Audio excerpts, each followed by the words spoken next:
So guys, just hello again.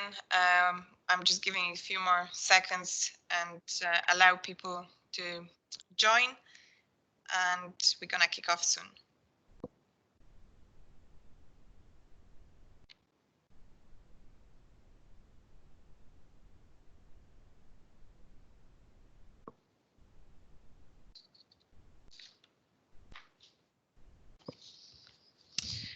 Okay, guys, so let's kick off. Thank you all for attendance this morning and this afternoon for people from the rest of the Europe. My name is Marta Brokowska and I'm acting as the MC for the 6th in the Aspira series webinar, which is titled Unfreeze Your Resources, Unlock Your Projects, Delivery in the New Normal. Let me introduce myself. I'm a PMO analyst within our resourcing and consulting departments, supporting some of our various client and resourcing engagements. My colleague, Peter Ryan, our presenter today, is the managing director of Aspira Europe. Peter is an Irish citizen currently living in the Netherlands, and he's passionate lifelong project manager with over 22 years project management experience under his belt. We are also joined today by our first guest speaker, Marina Slinkman. Marina is Group HR Business Partner and Head of Talent Management at Building Materials Europe, BME, and some of you might know it as a former division of CRH.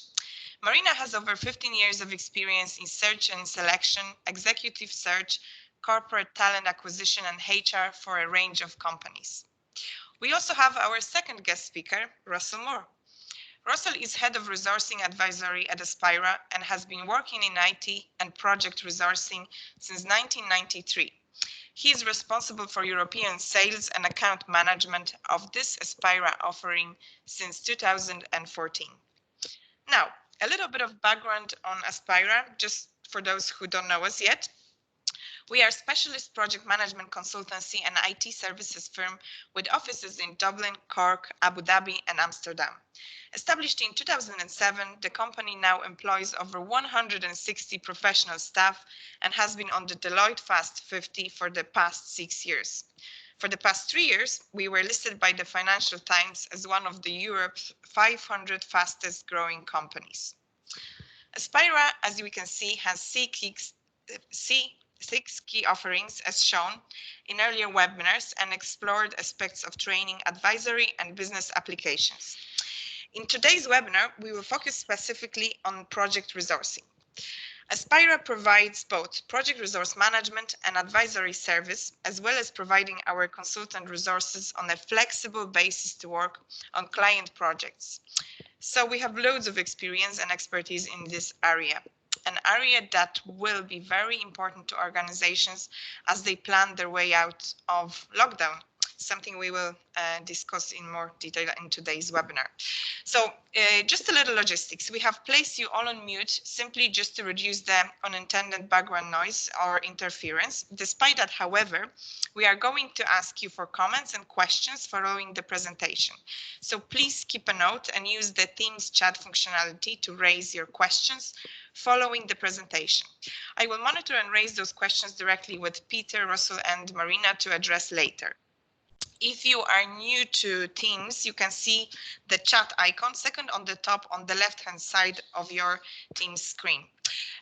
Of course, we will try to address your queries. However, given the fact that we are expecting around 60-70 participants of this webinar, which is very good, we may not get to every question in the time allotted, but we will follow up with you directly afterwards on a specific question. So don't worry, as long as your query is raised in a chat forum, we will answer it.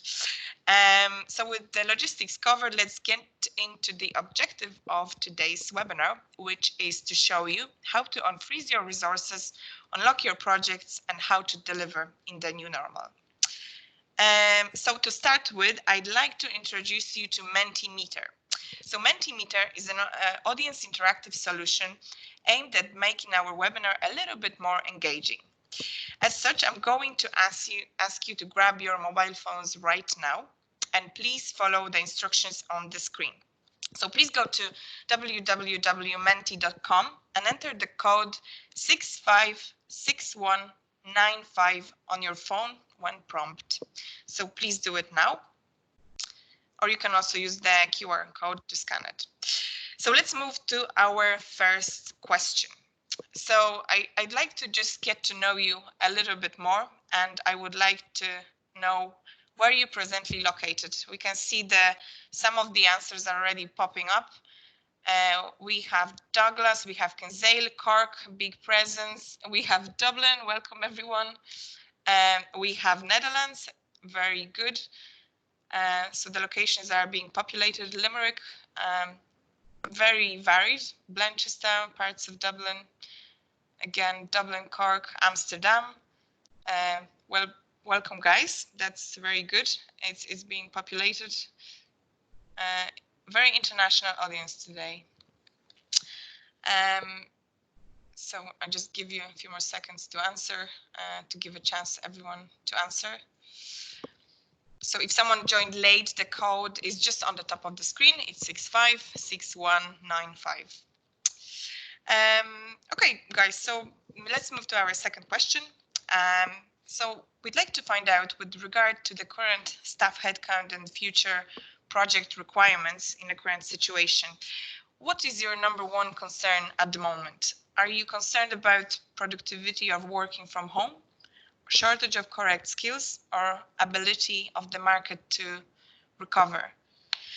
So I think most of us, as we can see the little dots traveling to option number 3, most of us are worried about ability of the market to recover, and which is a very right worry. I think about 92% of us are worried how the market will recover. There was a couple of answers in relation to productivity and shortage of the correct skills, but most of us are worried about the market to recover, which is a very good point, because guys will discuss that later.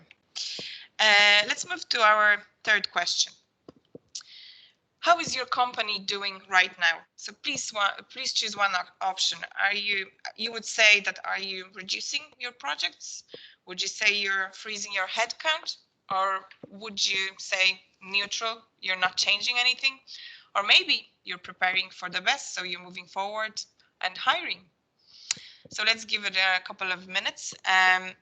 We can see that majority of us are opting for the neutral option. Whenever you answer, some of the key considerations for action for any company, as we can testify to Aspira, we must include remote work capability, professional personal health and safety, going digital maybe where possible, being shown empathy, moving with speed in place of perfection, planning, leveraging leadership. So look at our answers. Neutral is definitely dominant one. And then we have a part of people who are preparing for the best, which is a great positive aspect. There is also freezing a head count, which is not a good thing, or maybe the right thing. I let the guys later discuss that. Thank you very much for that. And let's move for our final question. So how do you forecast your 2021 company performance will be versus that of 2019? Will it be better than 2019? Will it be similar to 2019, or somewhat worse than 2019, or maybe much worse than 2019?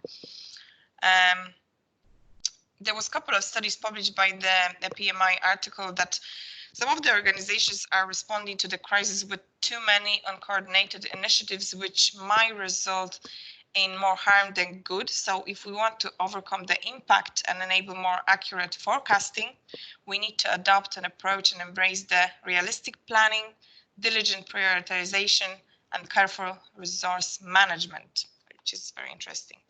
So let's look at your answers. Many of you are predicting that they will be somewhat worse, about 20% than 2019. However, we have also the second best answer is better than 2019, which is very good.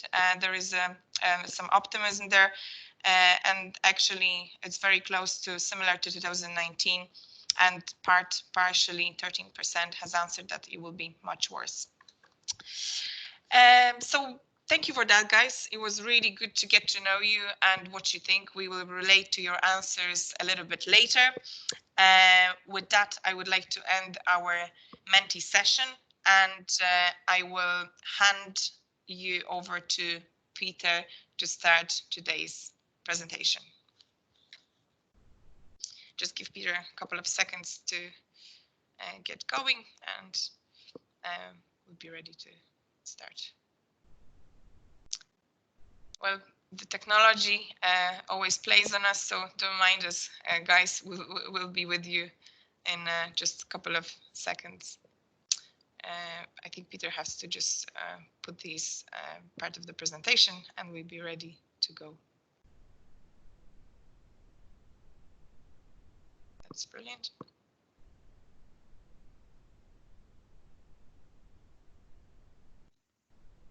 Just come off mute, Peter. Thank you very much. Sorry for that. Thank you very much, everyone, and welcome today. As Marta introduced, this webinar is entitled Unfreeze Your Resources, Unlock Your Projects, Delivery in the New Normal. The aim of this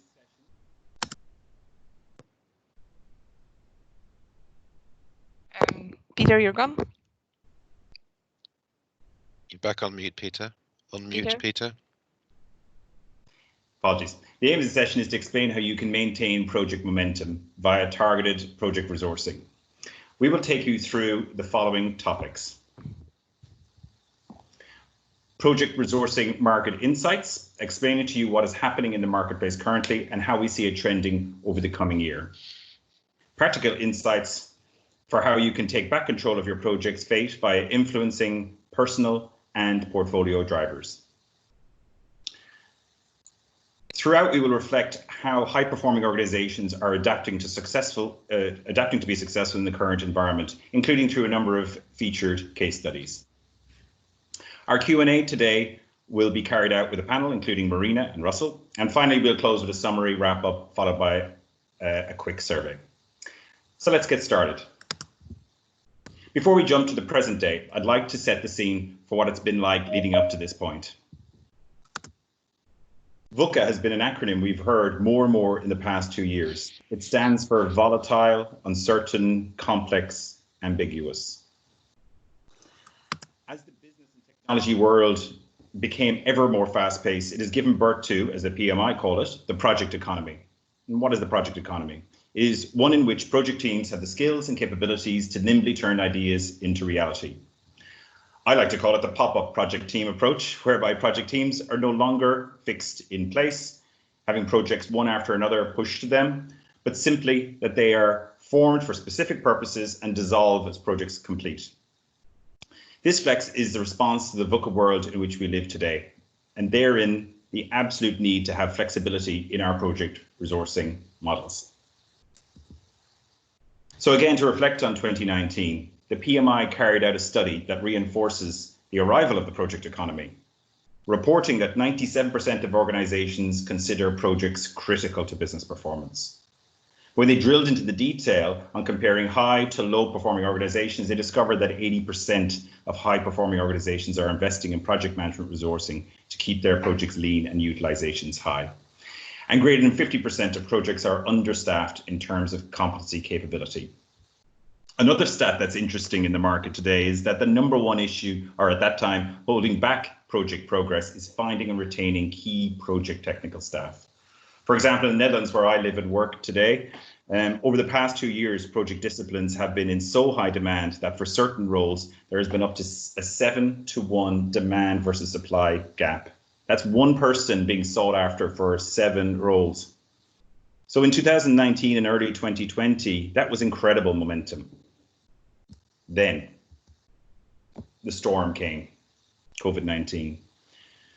We find ourselves here in our project boat in choppy waters, feeling like we're in the eye of the storm, facing the shock of this unexpected event, derailing our project plans, the freeze in our project activities, including our project budgets, potentially, and resources, as we attempt to understand what is happening around us.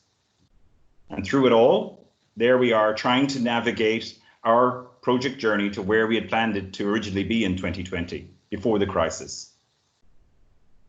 But remember, there was calm before the storm, and there will be calm after the storm. We now have to chart our course to figure out what steps, and crucially what project resourcing steps we should take to reach our promised project destination. So keep calm, and let's together get a grip on our project resourcing. To provide some context, let's hear from UN Secretary General Antonio Guterres, who in interviews with BBC in April 2020 stated, "We have the capability to recover better out of this crisis than any other crisis in our history."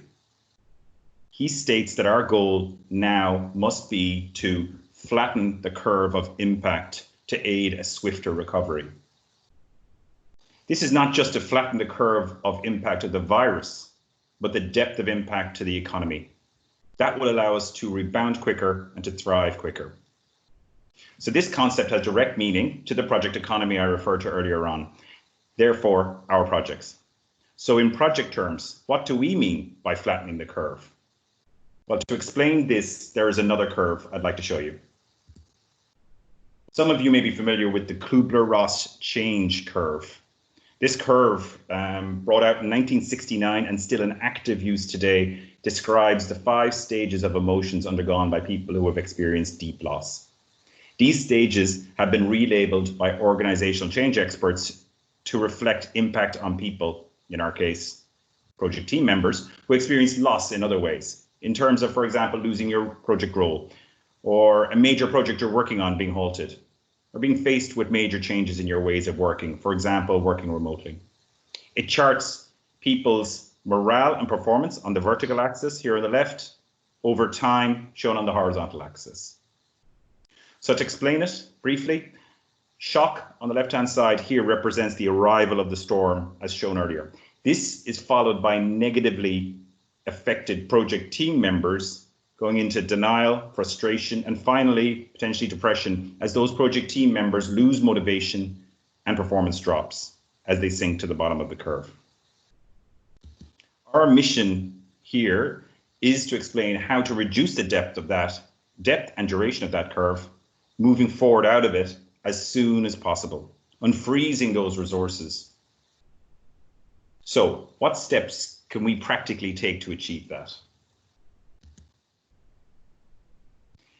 It starts and ends with understanding the personal journey, needs, and drivers.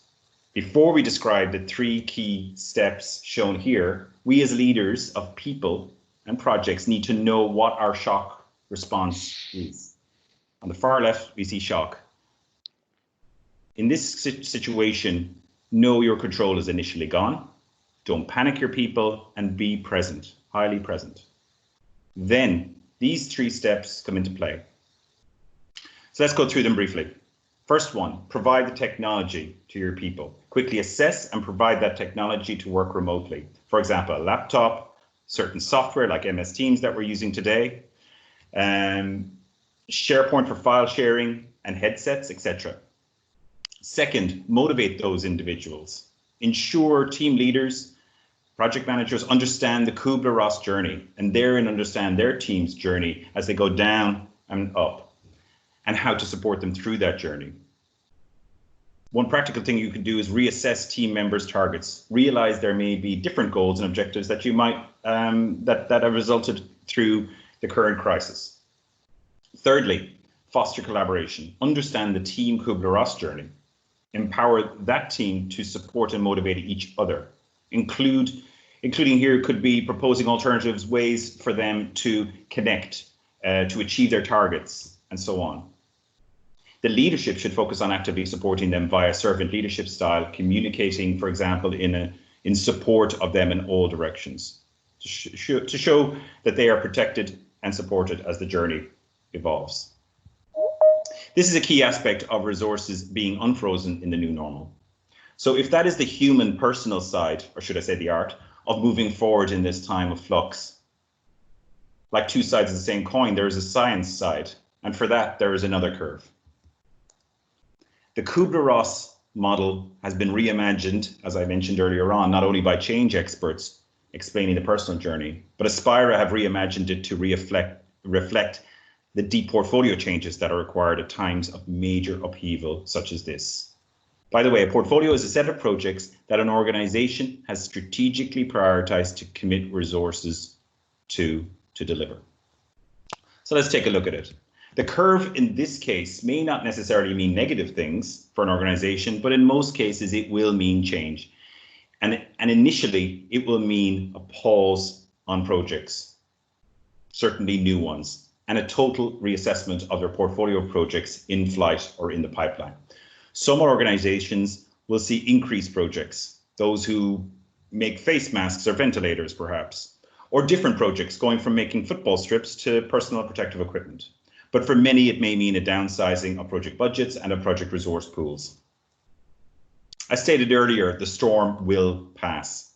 The passing comes here with an initial reprioritized set of projects enabled by a strong plan that stacks up and then ramps up, followed by the inevitable drive to optimize performance.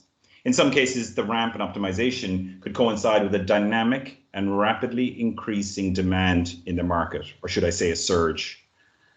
For example, Formula One car racing is trying to complete their season in 50% of the time with all kinds of constraints. So this means performance will need to be higher than ever before as you come out of that curve to catch up and deliver more in less time. So how do we do that? Well, like the personal approach, it starts and ends with understanding the journey, related needs and drivers. Before we do that, as leaders of projects, our shock response is key. This includes know your portfolio plan is gone, needing revision at least. Don't panic your stakeholders and start taking back control. So let's look at taking back control. What are the steps? Prioritize demand, manage your risk, and optimize supply. This will lead us to projects being unlocked in the new normal. So let me show you what that looks like. So prioritize demand. Whether we're in COVID-19 times, by the way, or not, we should always be prioritizing our portfolio of projects through what-if scenario planning and so on. The example we show here is displayed via Microsoft Project Online, so don't worry about the level of detail that we're showing. We're not going to go through all of it.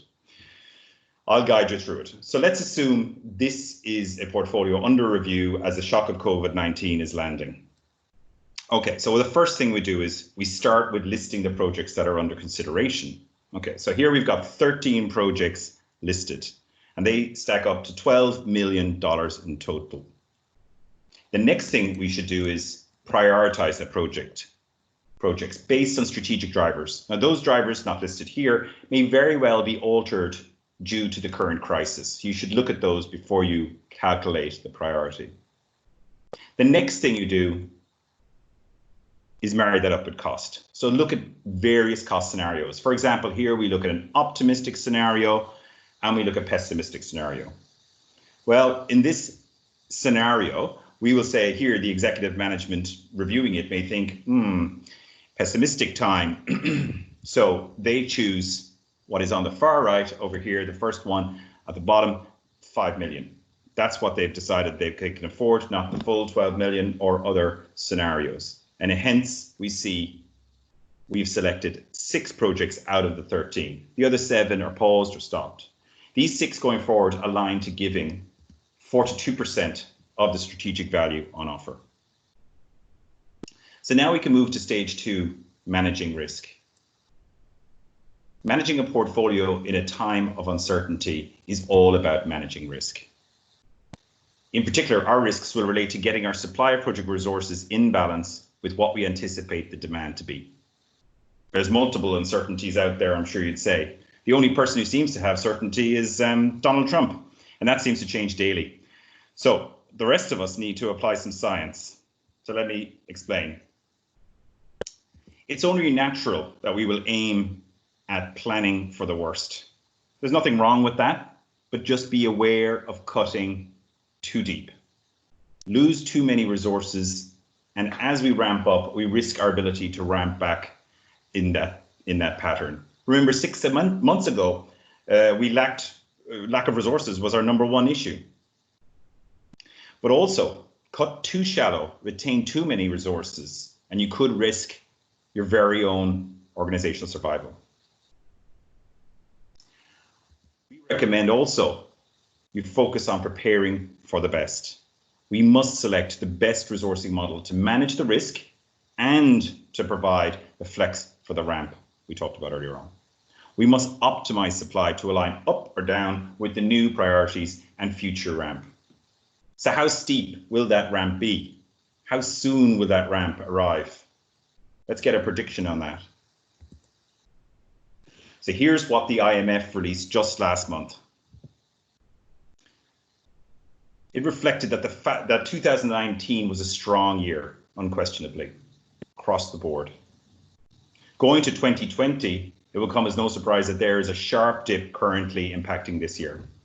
This will result and impact the whole year. It'll mean that the full year being significantly lower than 2019.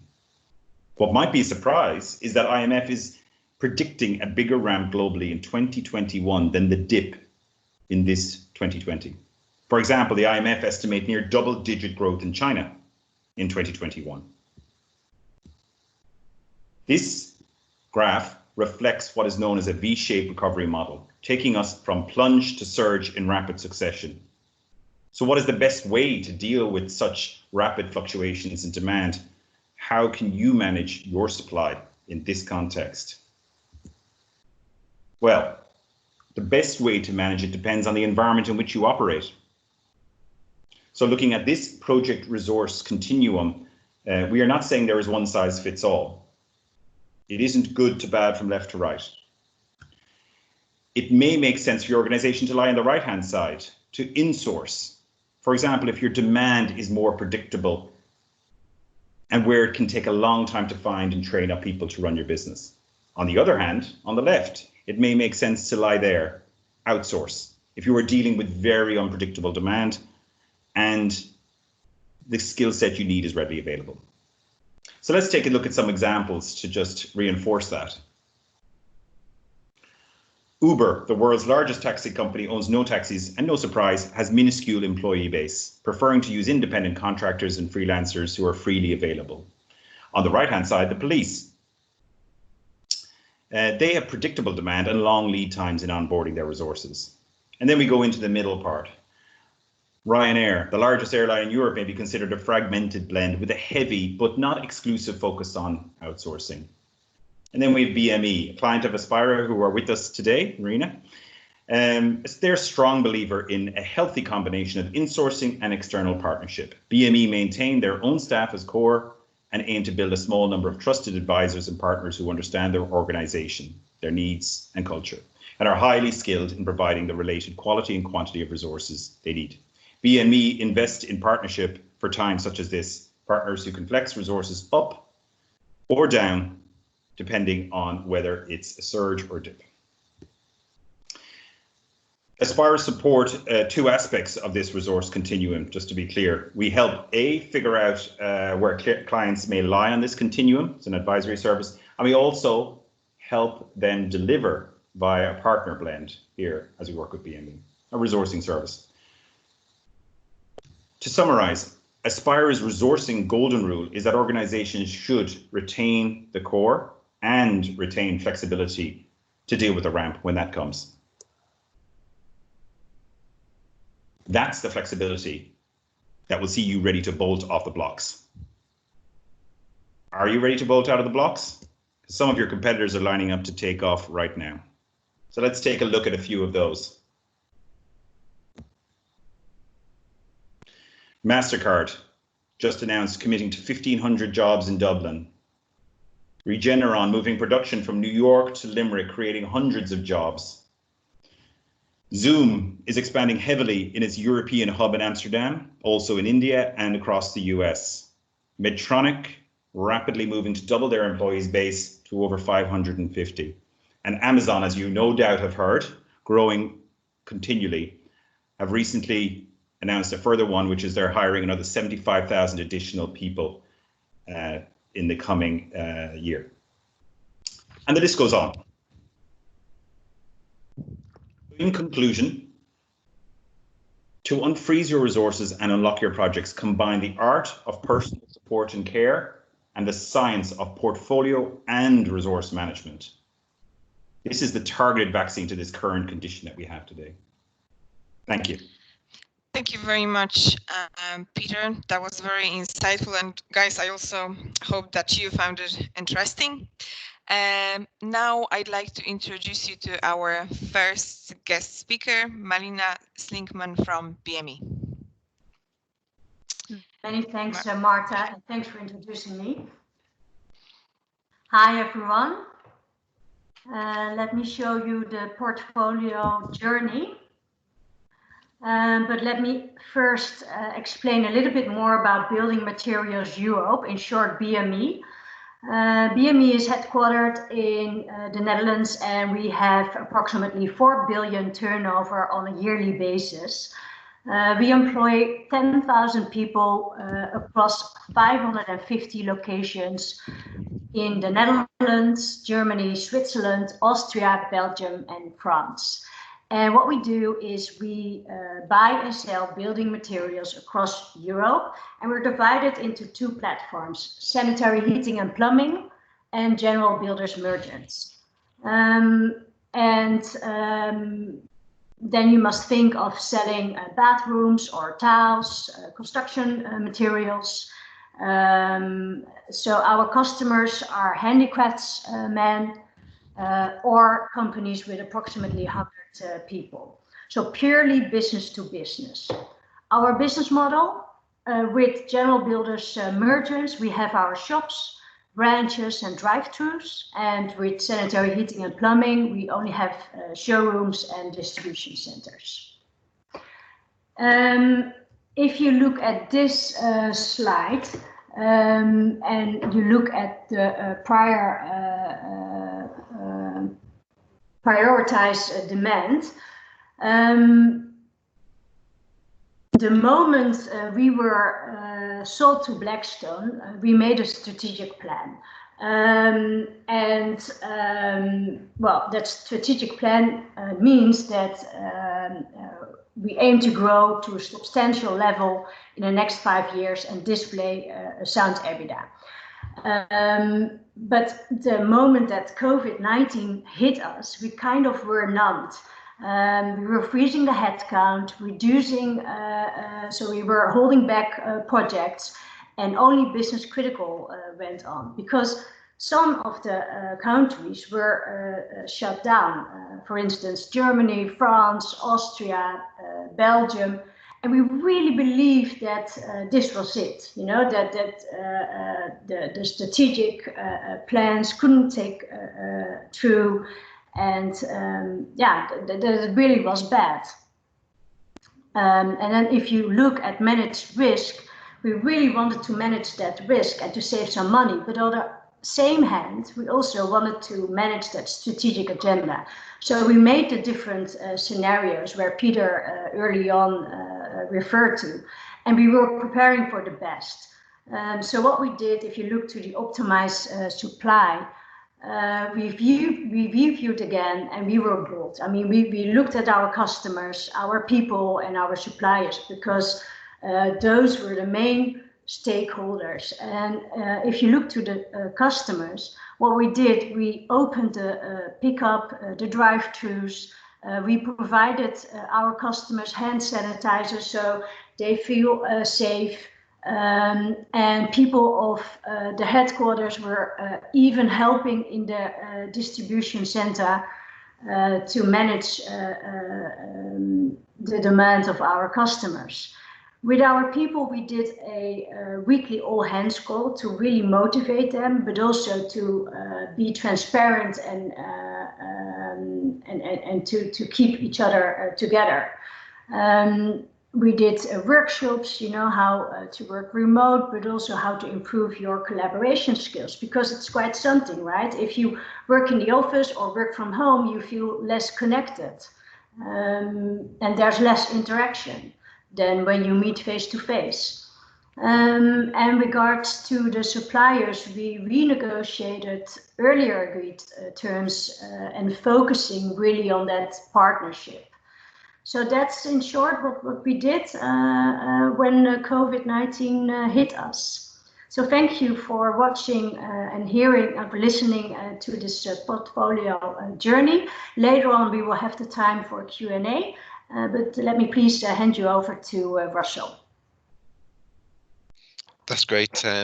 Thanks, Marina. And again, hearing your story makes me kind of think about also how I was feeling in the same journey that I would have gone through personally, and then it taking on the leadership mode inside of Aspira, and how I felt as well also with my colleagues and clients and at home as well. So I suppose my little bit here is around how we went from leveraging our business continuity plan back into business as usual where we are today. And I'll start really by just talking about a couple of case studies which explain the personal journey we went through with our organization, but also with our clients and customers as well. So this particular one relates to one of our key public sector clients in Dublin.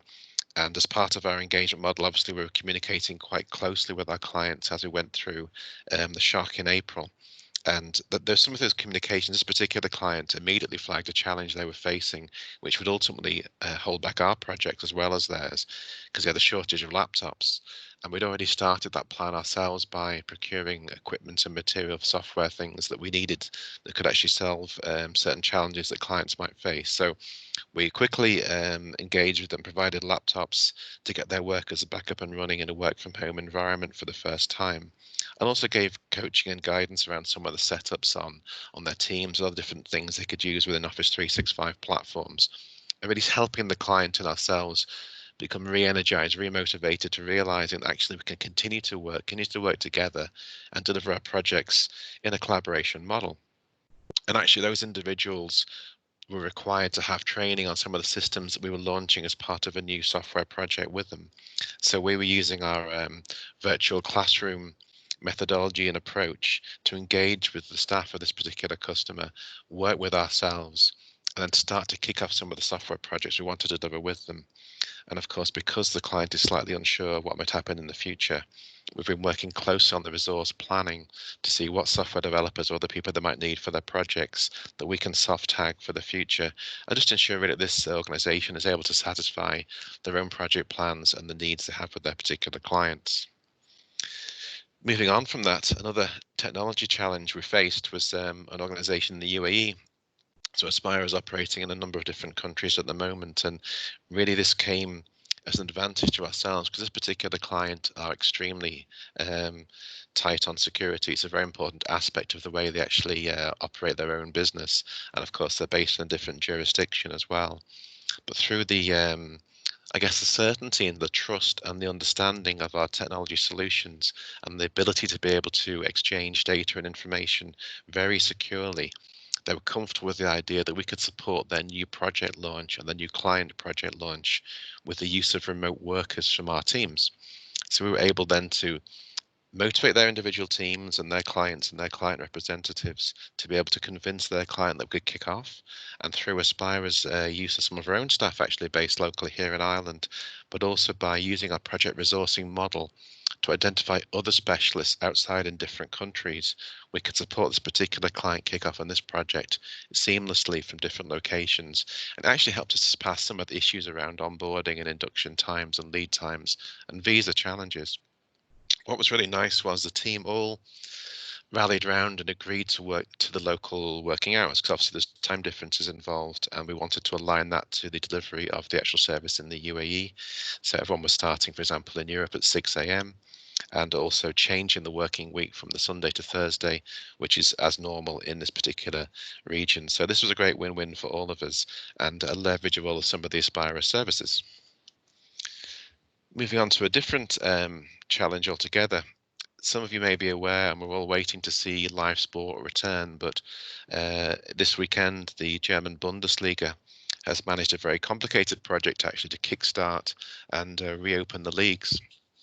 It's fraught with risk, and we understand that, but they're following very strict protocols and really using and managing and working with large stakeholder groups from the German government, the German health authorities, and the players' representatives and the clubs, because ultimately this is your frozen assets in a nutshell. These are very expensive resources, these players working for these different clubs, and TV rights and advertising, all sorts of different things have been affected because the actual matches aren't taking place. So this weekend, the Germans trying to be out of the blocks first, displaying leadership, managing risks, kicking off, and hopefully for them, leveraging some of the advantages by getting attention from all different leagues around the world who actually be watching the football, and leveraging some of the actual TV events and media. Some things that can't happen, social distancing, scoring and celebrating of goals. Obviously, there's guidelines of how that happens, and of course, the matches are being played in empty stadia, but they are being televised.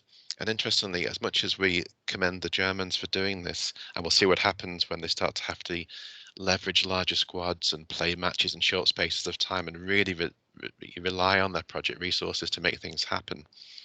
It's actually the Faroe Islands were the first league to kick off last weekend, and the Faroes are leading the way. They kicked off their league, and they're the first European league to kick off. So wish the Germans well, and hopefully some live sport for us all to watch and enjoy at the weekend. So with that, that's me done. Thanks very much, guys. I'll pass on. Thanks, Russell. That was great to hear. Good Bundesliga history class also. And thank you, Marina, for sharing with us the story earlier on. So guys, now we're going to move to our panel Q&A session. Peter will ask our panel guests a few questions that he prepared himself, and then we will address some of the questions raised by the audience. There are a few very interesting ones, so hopefully we can get through all of them. So Peter, it's over to you now. Thank you very much, Marta. My first question to Russell. What is the single biggest obstacle holding back projects progressing in the current climate, in your opinion? Yeah, thanks, Peter. So I think fear is the thing that jumps out at me straight away, because obviously I've been around as well, and I straight away recognise this as a constraint for people when they experience shock like this. And it certainly was the way I felt, because I just come through obviously a period of, we had a last recession, which I'm very familiar with, and I've been around for other shocks that happened to our society, like 9/11, other things. I don't actually go back as far as the Cuban Missile Crisis, but we do understand how these things can affect us and fear. But of course, as leaders and parents and representatives of the community, I think we have to be strong, show courage, and fight back, because that's, I think, what the human nature naturally is. Thank you. My next question is to Marina, and thank you for your case study. You clearly went through that kind of V model of some description, and based on that, what is your advice to organizations now in preparing to come out of this crisis and perhaps ramp up and even surge back? Yeah, thank you, Peter. I think, you always should make your scenarios and be lean as a company, but also please bear in mind the long-term strategy, because in the end, you do. How do you win competition? You need to be ahead of your competitor. So, yeah, don't focus too much on a short-term crisis. Of course you need to be smart, but in the end, also focus on the long term. That would be my advice. Thank you very much. Just a couple more, and then we'll go to the audience, if that's all right. Russell, the Bundesliga project restart. What do you say if that is it a failure if that shuts down a few days after it starts? What is your view on that? I think it's like all of our businesses, really. I've seen pictures today of the London Tube being very busy again, and people are going back to work, and there has to be some level of new normal. I think they've done a very good job regarding the way the safety measures are put in place. And there was a setback. We know that Dynamo Dresden are back in quarantine in the Bundesliga too. So obviously there's been a setback already, but matches have to be played, and we have to try and work around new guidelines. So let's see. The best thing would be if Bayern don't win it, if I'm honest.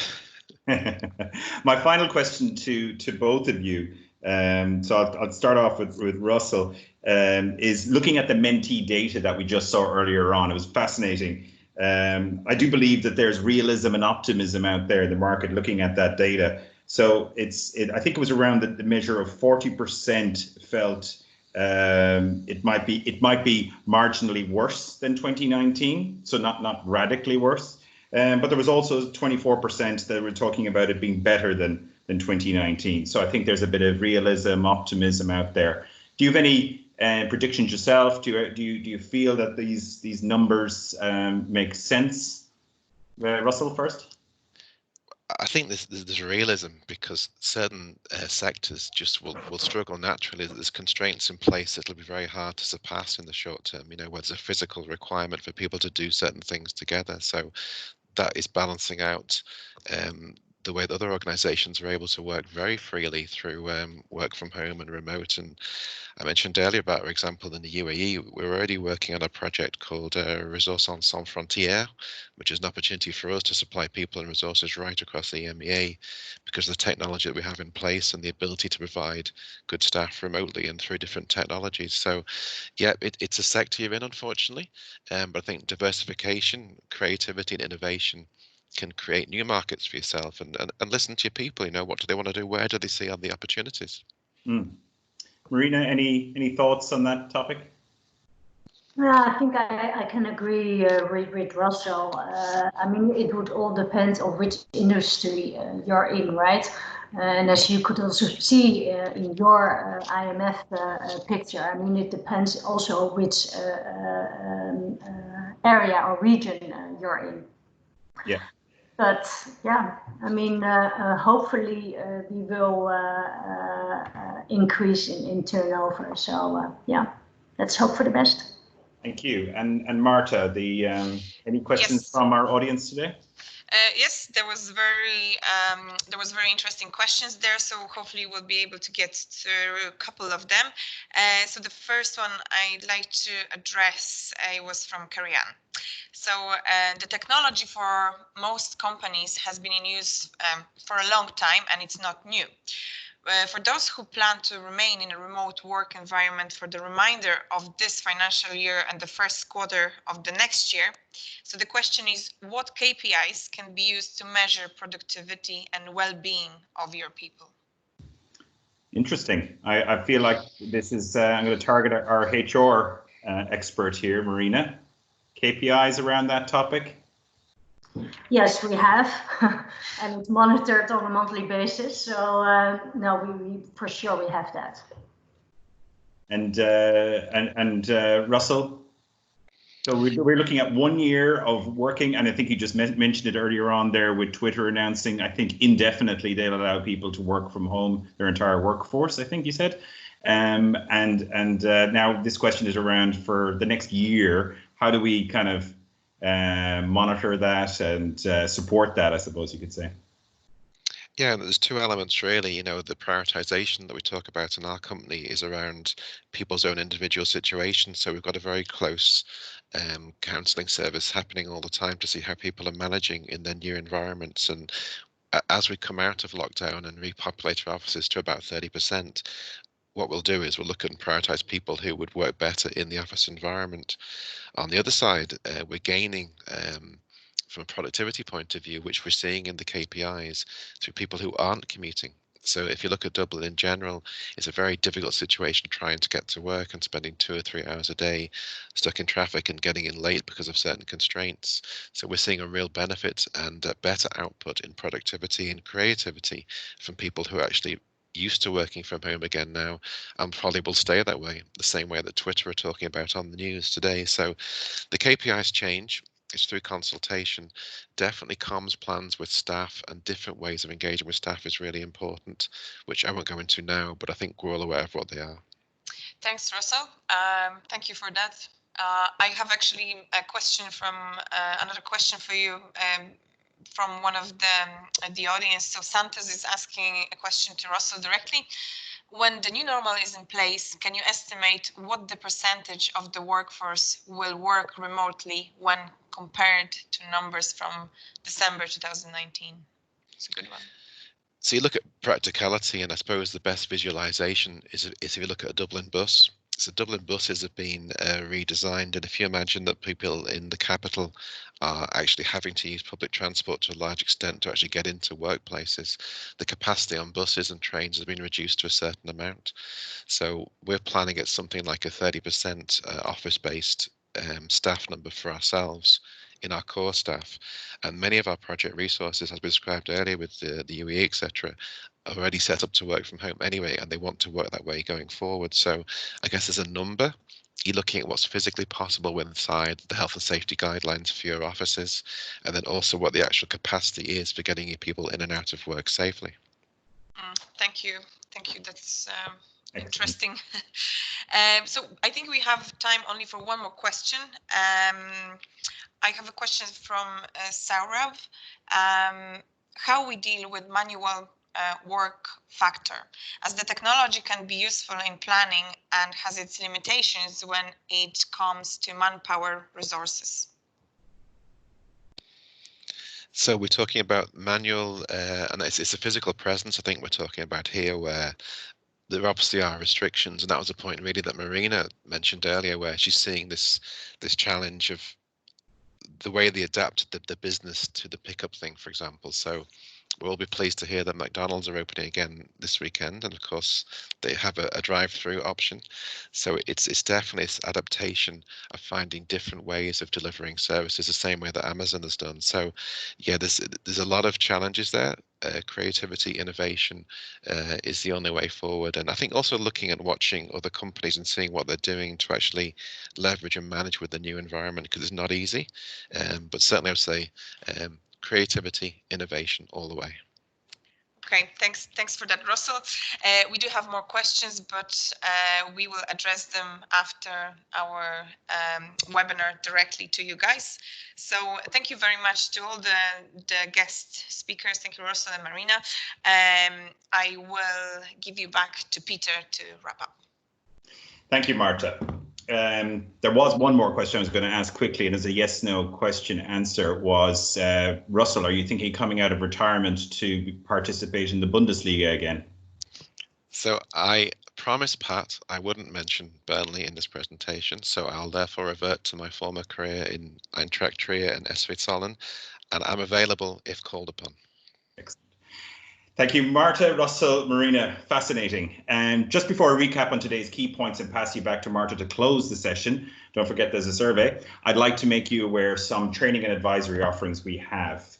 In this day and age of COVID-19, talent retention and development is a key focus for organizations. And in doing that, obviously, virtual training is key. Aspira offer virtual training classrooms. We're well versed in doing it face-to-face, and we've transferred this to the virtual environment with digitally enabled paced learning. This is interactive, engaging, and delivering same or better results to you than face-to-face training. If you're interested, please contact us at training@aspira.ie. And again, I do want to thank you for coming today, and therein we make two offers that relate to the topics we covered today. So I think they're quite useful to you. Firstly, we're offering a free 2-hour project resourcing assessment, which can be a useful stage one in identifying where you sit or should sit on the resource management continuum that we showed earlier on. Remember where you had Uber at one end and the police at the other and all the colors in between. So where do you sit there? We can sit with you for 2 hours and discuss that and identify that and an action plan coming out of it. A further offering, potentially building on the first one, is to help build a bespoke resource acquisition model. This is a model that takes you through the resource acquisition life cycle, going from assessing your needs in the market to going to market to the whole hiring process and onboarding those resources. We've created bespoke models for numerous Fortune 500 companies over recent years with fantastic results and testimonials that we can share. So if you're interested in either one of or both those offers, then please do contact us at advisory@aspira.ie. So just to wrap up and give you some takeaway points on what we talked about today. Be positive. The market is resilient, and I'm glad to see the information in the Mentimeter that reflects that. We're both realistic and positive. Take that positivity and focus on the art of the personal level. Support your people through the journey with the science of the portfolio level. That science to identify the right resource model for you, for your organization, to help you unfreeze your resources and unlock your projects. And remember, if you need any help, Aspira here for you. Thank you very much, Peter. So guys, thank you for your time and participation. We really hope that you found the webinar useful. As mentioned, we really appreciate you completing the feedback form. It enables us to improve upon and obviously tailor our future webinars. So you can access the feedback form now by using your phone camera and pointing it at the QR code on the screen, or also you can access the link that is available to all of you in this webinar chat forum. So guys, we are continuing to run this webinar series over the coming weeks, every Wednesday as advertised. And if you wish to attend, please ensure you register for each individual webinar on the event section on our website at aspira.ie/events. The link is also available in the webinars chat. Our webinar next week, Wednesday, the 20th of May, is being presented by Emma Daly. Emma will be discussing the PMO. Is it an asset or an overhead in the time of crisis? So another one that is very interesting. So guys, thank you. We wish you all well. Please stay safe, and we hope to see you at our next webinar. Thanks again, and goodbye. Thanks a million, guys. Great job.